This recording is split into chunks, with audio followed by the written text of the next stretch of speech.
우리들이 주어진 인생을 살아가다 보면은 누구든지 생의 어두운 밤을 맞이하게 됩니다.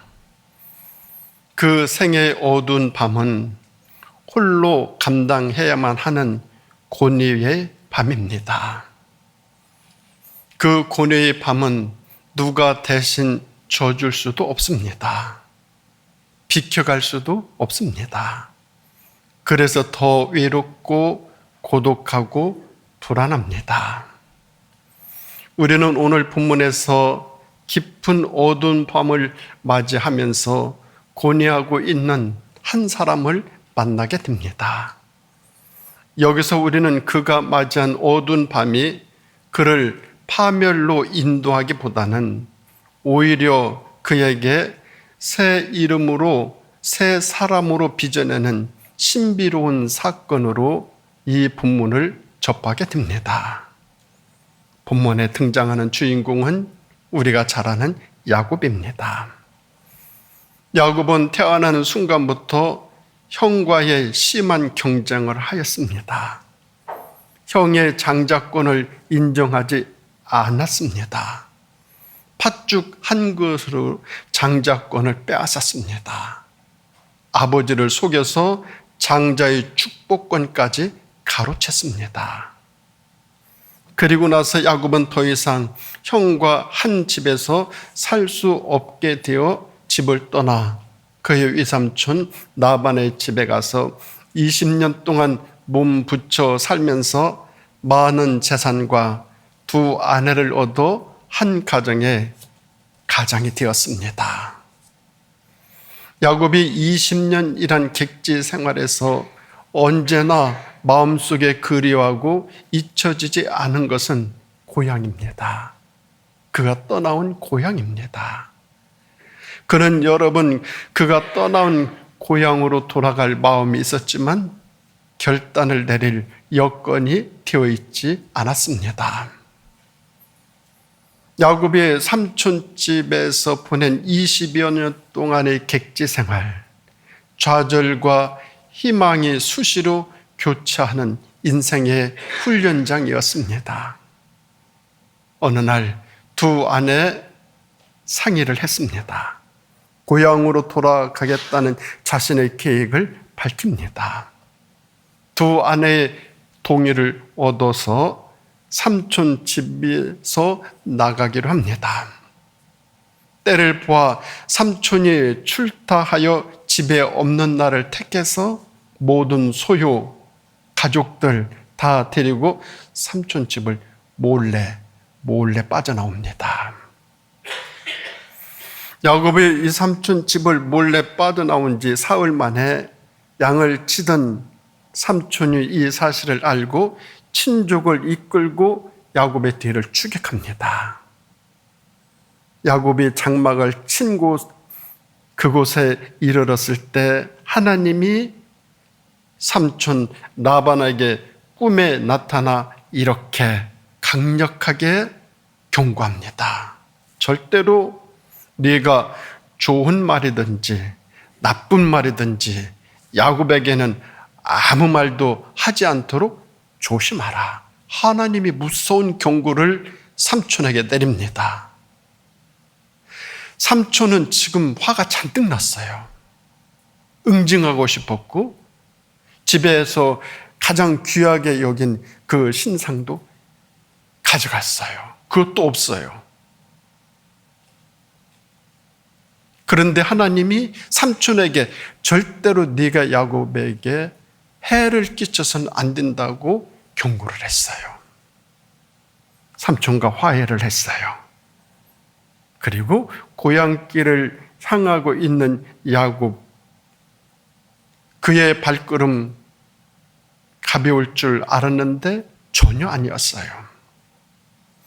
발걸음을 무겁게 하고 마음을 무겁게 짓누르는 사건이 있는데 그것은 형이었어요.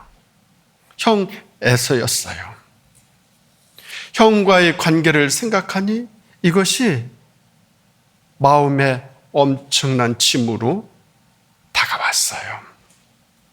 동생에게 장자권을 뺏겼어요. 축복권까지 뺏겼어요. 그런 형이 있는 고향으로 귀향하는 야곱. 형에서는 가장 큰 장벽이었어요. 고향이 조금씩 가까워 올수록 형은 점점 공포와 두려움의 대상으로 다가왔어요. 야곱은 지금까지 자신이 살아왔던 일 가운데서 어떤 문제를 해결해 오던 방식대로 형에게 화해의 메시지를 보냈지만 너무나 암울하고 절망적인 소식을 전해받아요. 400명의 군주를 이끌고 온다는 것이에요. 그날 밤 자기가 가진 것 가운데서 형에게 줄 선물을 따로 골라 몇 대로 나누어서 종들에게 맡겨 앞서 가게 했어요. 다음 날 밤에는 가족들도 앞서 다 보냈어요. 이제 야복 나루터에는 야곱 혼자만 남았어요. 혼자만 남았어요. 이 시간, 자기 혼자 남아있는 캄캄한 어둠의 밤, 이 시간 야곱의 생애에서 가장 어두운 시간이었어요. 고뇌의 밤이었어요. 고독한 순간이었어요. 지혜를 다 짜내서 자기에게 다가올 위기를 막아보려고 계획을 세워 놓았지만은 그에게 심한 공포, 고독, 엄습해 오는 깊은 번민만 더 쌓여가는 어두운 밤, 고독한 밤이었어요. 이 가장 어두운 시간에 어떤 사람이 나타나 야곱을 붙잡고 동이 틀 때까지 씨름을 해요. 야곱은 그를 붙잡고 축복해 달라고 끝까지 때를 써요. 드디어 야곱에게 축복이 주어졌어요. 그 축복의 내용은 물질이 아니었어요. 이름을 바꾸어 주었어요. 야곱이라 하지 말고 이스라엘이라는 새 이름이 주어졌어요. 야곱이 맞이한 생의 어두운 밤에 그를 찾아온 사람이 누구인지 잘 알 수 없지만 호세아서 12장 3절 4절을 보면 야곱은 모태에서 그의 형의 발 뒤꿈치를 잡았고 또 힘으로는 하나님과 겨루어 천사를 이겼고 그리고 그에게 울며 간구하였다. 호세아서에 이렇게 기록하고 있어요. 그러면 호세아는 밤에 야곱을 찾아온 사람이 하나님이 보내신 천사라 했습니다. 하나님께서는 깊은 밤, 어두운 밤에 야곱의 생을 변화시키고 그에게 새로운 삶을 주시기 위해서 찾아오신 거예요. 야곱에게 있어서 가장 고통스러웠던 것은 잊혀졌던 지난날의 형과의 일에 직면하는 문제였어요. 야곱에게 형과의 문제는 어쩌면 20여 년간 외삼촌 집에서 지내면서 거의 망각해버린 사건이었어요. 그 망각해버린 사건이 고향으로 돌아가는 데 있어서 야곱에게 제일 먼저 살아났어요. 그리고 우선 해결하지 않으면 아니 될 현실적인 사건으로 다가왔어요. 그리고 그것은 야곱에게 가장 큰 두려움과 공포의 대상이었어요.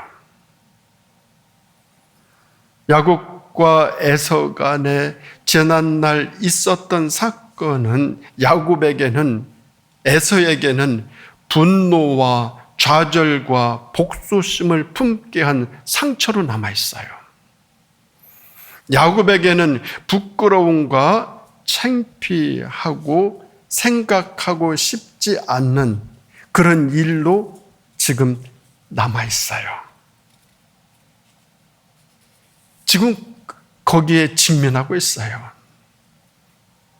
그리고 외삼촌 집에서 20년 동안 지내면서 20년 전에 형과 있었던 일은 일단락되었다 이렇게 생각하면서 지금 고향으로 돌아가고자 하는 것인데 영원히 묻혀질 것이라고 생각하고 있었는데 아니었어요. 막상 고향으로 돌아가는 현실, 지금은 야곱의 길을 막고 있는 가장 중대한 사건으로 탁 등장했어요. 야곱은 이 사건에서 주는 고통과 아픔에서 우선 자유로워지고 싶었어요. 그래서 그 가진 재물을 가지고 이 일을 해결해 보고자 해요. 야곱은 형 에서를 지난날과 같이 어리석고 단순한 사람으로 자기가 형보다 더 한 수 우위라고 생각하면서 모사와 끼를 가지고 앞에 있는 위기를, 닥칠 수 있는 위기를 해결할 수 있다 이렇게 확신을 가졌어요. 자기 혼자 그런 생각을 하는 거예요. 그런데 아니에요. 그게 아니었어요. 지금까지는 그렇게 살았어요. 어떤 문제가 생기면은 인간적인 방법, 물질적인 방법, 세상적인 방법으로 해결해 보고자 했는데 지금 이 순간만큼은 인생의 가장 깊은 어두운 밤에서 닥친 이 사건 가지고는 그게 해결이 안 된다는 것을 깨달아요. 이번만은 그렇지 않았어요. 이번만은 이 사건으로 인한 아픔과 고통을 피할 수 없었어요. 그것을 덮어두고 그에게 밝은 미래는 허락되지 아니했어요. 야곱이 망각해버린 지난날의 사건은 그가 형 에서를 피함으로 해결될 것이 아니라 언젠가는 해결하지 않으면 안 될 아주 무거운 짐이고 생애 가장 어두운 밤으로 지금 탁 등장하고 있어요. 생애 가장 깊은 어두운 밤을 직면한 야곱. 그 순간 자신이 왜 이렇게 왜소하고 왜 이렇게 무력하고 왜 이렇게 한심스러운 놈이었던가 이것을 경험해요. 그동안은 한 번도 그런 경험을 해본 적이 없어요. 야곱에게 있어서 그런 경험을 받아들이기란 매우 어려웠어요. 자기가 최고이고 잘났고 모든 사람들보다 한 수 우위라고 생각하며 살았는데 생애의 어두운 밤을 맞이하고 보니 그게 아니었어요. 누구보다도 능력 있고 잘 관리하고 재치 있게 지금까지 세상을 살아왔다 자부했는데 아무것도 아니었어요. 생애의 어두운 밤을 통해 자신을 보니 초라하고 야비한 자신의 모습이 드러나요. 얼마나 그동안 자기 자신이 거짓되게 살아왔는지 느껴져요. 그뿐만이 아니에요. 그동안 그가 그렇게 힘들면서 벌어 놓았던 많은 재물, 그리고 많은 가족들, 생애의 어두운 밤 그 순간에는 그것이 아무런 도움이 되지 못해요. 많은 재물도 많은 가족들도 그 순간 아무런 힘이 되어주지 못하는 거예요. 그것을 그때 알았어요. 사람들이 생애의 어두운 밤을 맞이할 때 가장 고통스러워하는 것은 자신의 가면이 벗겨지는 거예요. 가면대에 숨겨진 자신의 실상이 드러나기 때문에 그래요. 화려한 가면대에 숨겨진 자신의 실상은 너무나 달라요. 전혀 아니에요. 그때 사람들은 끝까지 그것이 자기 자신이 아니라고 부인하고 싶어요. 숨기고 싶어요. 도망치고 싶어요. 그러나 그럴 수 있습니까? 그러나 그럴 수 없어요. 절대 그럴 수 없어요. 왜냐? 그게 바로 자기 자신이기 때문에 그래요. 다른 누구도 아닌 자기예요. 그렇게 외면하고 싶지만 자기예요. 외면하고 숨기고 싶었던 자기 모습 때문에 그동안 살아오면서 아파도 아파할 줄 몰랐어요. 울고 싶어도 울 줄도 몰랐어요. 약한 것을 알면서도 자기 자신이 약하다는 것을 드러낼 줄 몰랐어요. 괴로워도 괴롭다고 누구에게 하소연도 못했어요. 의장되어져서 살아온 거죠. 꾸미면서. 그렇기 때문에 변화라고 하는 값진 선물, 변화라고 하는 값진 선물을 한 번도 받아보지 못했어요. 변화라고 하는 값진 선물을 한 번도 경험해보지 못했어요. 누가? 자기 자신을 속이고 사는 사람 말이에요. 우리가 할 수 있었던 최선의 방법은 가급적이면 그러한 것들이 나타나지 아니하도록 겉으로 꾸미는 일이에요. 야곱도 그렇게 살았고 우리 자신들도 가면 뒤에 숨겨진 자기 자신이 드러내기 두려워서 얼마나 많이 꾸미고 사는지 몰라요. 저 자신도 그렇고요. 야곱은 생애의 어두운 밤에 그동안 꾸미고 숨기고 경험했던 것들을 끌어안고 동이 틀 때까지 홀로 그 누구와 씨름을 했어요. 야곱과 씨름하는 그 사람 하나님이셨어요. 이 씨름에서 주도권을 쥔 사람은 야곱이 아니에요. 하나님이셨어요. 하나님은 야곱의 환두뼈를 쳐버렸어요. 야곱을 무력화시켰어요.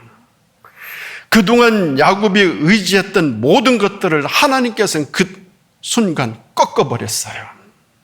그리고 야곱을 절게 만들었어요. 안 꺾이려고 발버둥 치며 살아가는 것이 우리들의 모습이에요. 제 자신의 모습이기도 하고요. 그런데 하나님이 꺾으시면은 꺾임을 당할 수밖에 없어요. 꺾어야 변화될 수 있어요. 그래서 하나님이 다윗을 꺾어버렸어요. 그 깊은 어두운 밤에 자신의 모든 것들을 꺾으면서 야곱은 하나님께 축복해달라고 간절히 기도했어요. 그 기도는 그만큼 고뇌에 찬 애절하고 간절한 기도였어요. 자기 자신이 그동안 안 꺾이면서 살아온 건데 지금 홀로 드리는 이 기도는 하나님으로부터 꺾이면서까지 하나님께 기도하면서 축복해달라고 부르짖고 있어요. 이 하나님과의 직면에서 생애의 어두운 밤에 홀로 고뇌의 기도를 드리며 야곱은 그동안 자기를 지탱해 왔던 그런 것들로부터 벗어나기 시작해요. 마치 허물을 벗듯이 말해요.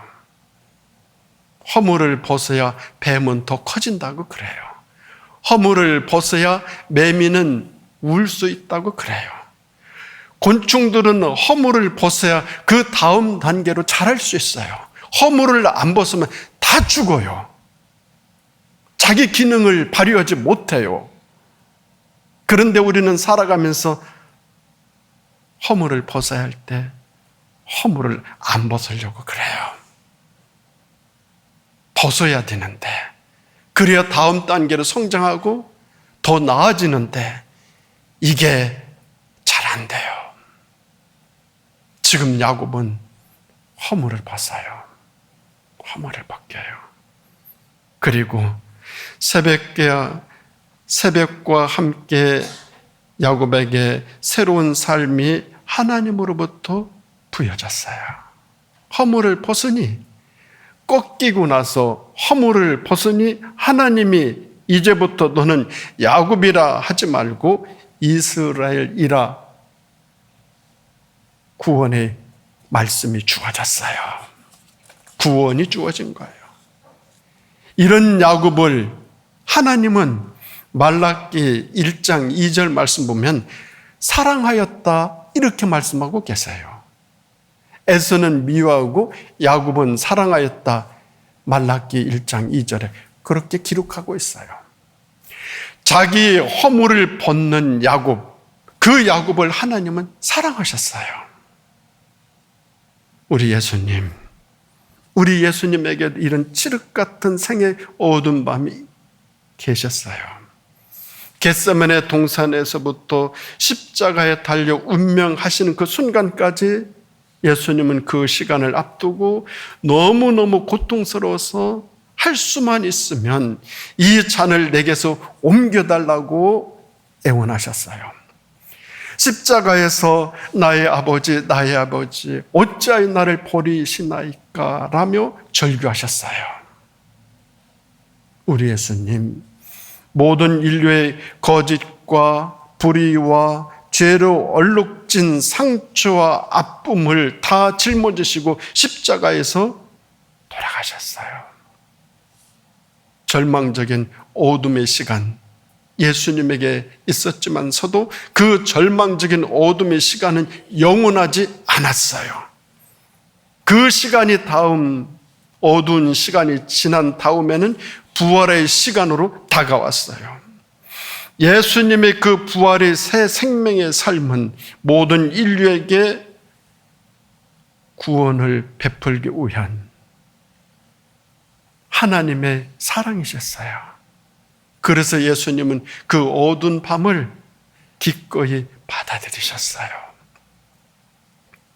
우리 살아가면서 예기치 않게 찾아오는 생의 어두운 밤 맞이할 때 매우 고통스러워요.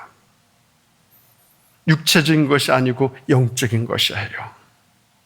그때에는 묻어두었던 것들, 회피했던 것들, 부인했던 것들이 다 살아나요.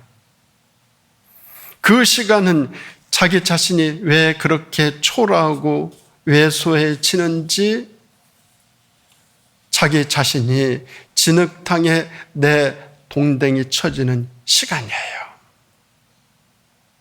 생의 어두운 밤은 내 삶이 진흙탕에 던져지는 시간이에요.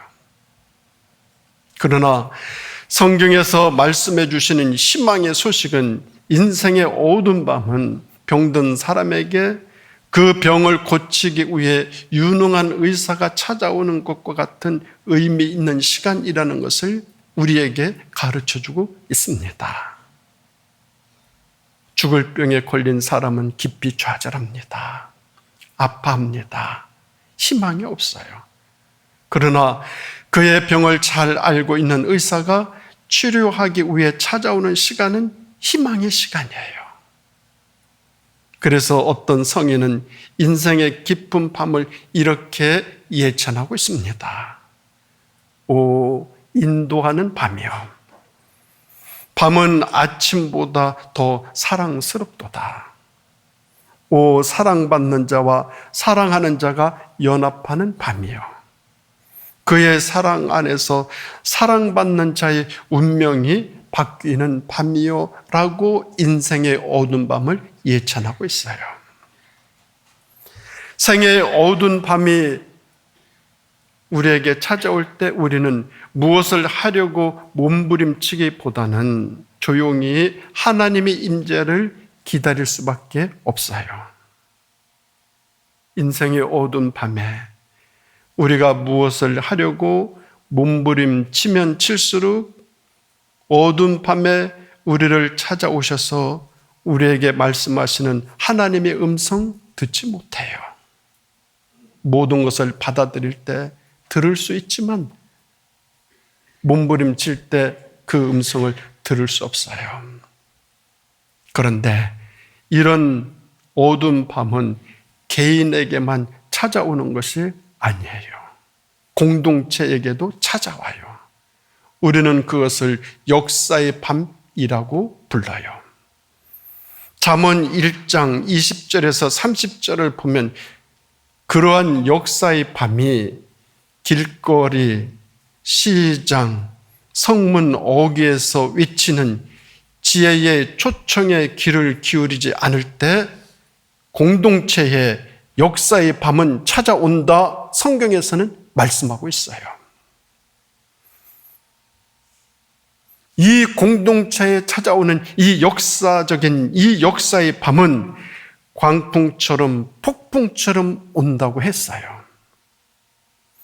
역사의 밤이 다가올수록 우리는 권모술수, 거짓, 불의한 생활 방식을 버리고 하나님께로 돌아가 자신의 모든 것을 꺾고 그 앞에 무릎을 꿇어야 돼요. 꿇지 않는다? 그러면 다 죽여버려요. 다 망해버려요. 다 흩어져 버려요. 지금 우리나라 역사 속에서 이런 역사의 밤이, 이런 어둠의 밤을 우리들은 지금 보내고 있어요. 공동체가 살아나느냐? 이 공동체가 와해되느냐? 저는 그런 생각을 해요. 우리 역사 속에서, 살아오는 우리 역사 속에서 수많은 일들이 있었지만 이렇게 오랫동안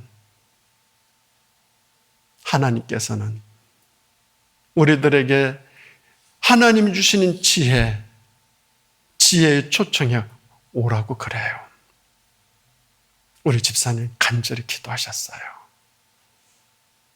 정말 하나님의 지혜의 초청에 다 부름받고 합력하여 선을 이루며 역사의 밤을 잘 이겨나가는 우리 공동체가 되었으면 정말 좋겠어요.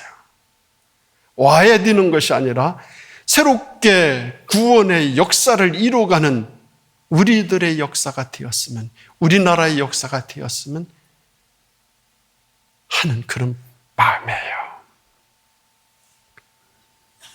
20세기 초반 혜성처럼 등장한 미국을 대표하는 토마스 울프가 경험했던 역사의 밤에 대해서 그는 이렇게 회상의 글을 썼어요. 당시로서는 감히 생각도 못했던 일이지만 나는 이 암울한 시절을 언제나 기쁨과 긍지와 믿음과 깊은 애정으로 기억할 것 같다. 바로 그 시절을 통해 패배를 딛고 일어섰고 고된 삶의 끝에 완성을 처음으로 맛봤으며 나 자신의 생의 고생과 아픔과 수고를 통해 주변 사람들의 삶의 아픔이 고통, 쓰라림을 공감할 수 있게 되었기 때문이다 라고 했습니다. 사랑하는 우리 성도 여러분, 생의 어두운 밤은 절대 저주스러운 시간이 아닙니다. 그 시간은 자신의 모든 것에 직면하는 순간입니다.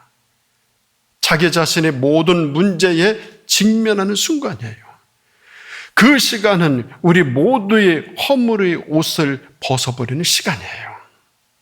그 시간에 우리는 우리의 지나온 날들에서 덮어두고 억압해온 상처, 부끄러움, 창피한 것, 이 모든 것들을 다시 기억해내서 하나님께 다 그대로 내놓는 시간이에요. 하나님께 보여드리는 시간이에요. 하나님께 들려드리는 시간이에요. 그 시간은 나라고 하는 한 존재가 다시 한번 태어나는 시간이에요.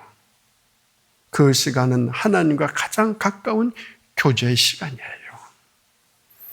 하나님과 가장 가까운 교제는 눈물의 성찬을 통해서 주어져요. 포도알이 으깨져서 포도주가 되고 곡식 나달이 빠져서 떡이 되듯이 성찬의 떡과 포도주도 으깨지고 빠지는 체험에서 주어져요. 생애의 어두운 밤에 허락되는 축복은 존재 자체에 주어지는 아주 근원적인 축복이에요. 이름에게 주어지는 축복이에요. 진정한 참회의 눈물과 아픔의 고통 없이 언제나 자기 연민과 원망만으로 살아오는 사람에게 지난날의 회상에서 아픔을 느끼며 참회의 눈물을 흘리는 그 순간은 매우 진솔하고 거룩하고 진정한 순간이에요. 하나님을 향한 여정이라는 책의 저자인 신학자요 작가인 프레드릭 뷰큐너라고 하는 사람이 있어요. 이 사람은 이런 말을 했어요. 눈물에는 자신의 실체의 비밀만 담겨 있는 것이 아니라 많은 경우 하나님은 눈물을 통해서 우리의 지나온 과거의 신비를 말씀해 주시며 영혼의 구원을 위해 다음 가야 할 곳으로 우리를 부르신다라고 했어요. 전 세계 기독교인들에게 지금도 영적으로, 지적으로, 정서적으로 감화를 주고 있는 켄 가이어라는 사람이 새벽을 구하는 기도라는 기도문을 썼어요. 그 기도문의 내용입니다. 사랑하는 하나님, 누군가 이렇게 말했습니다. 우는 법과 밤을 지새우는 법과 새벽을 기다리는 법 배우게 하소서. 왜냐? 그것이 바로 인간이 된다는 뜻입니다. 누구의 말인지 몰라도 이 말로 인해 감사드립니다. 하나님, 기도하오니 그렇게 사는 법을 가르쳐 주소서. 자기 연면에 빠지지 않으면서 우는 법을 가르쳐 주소서. 어둠 속에 벌벌 떨면서도 밤을 지새는 법을 가르쳐 주소서. 밤을 지나본 적이 없는 사람이 던지는 멋있는 낙관론 없이도 새벽을 기다리는 법을 가르쳐 주소서.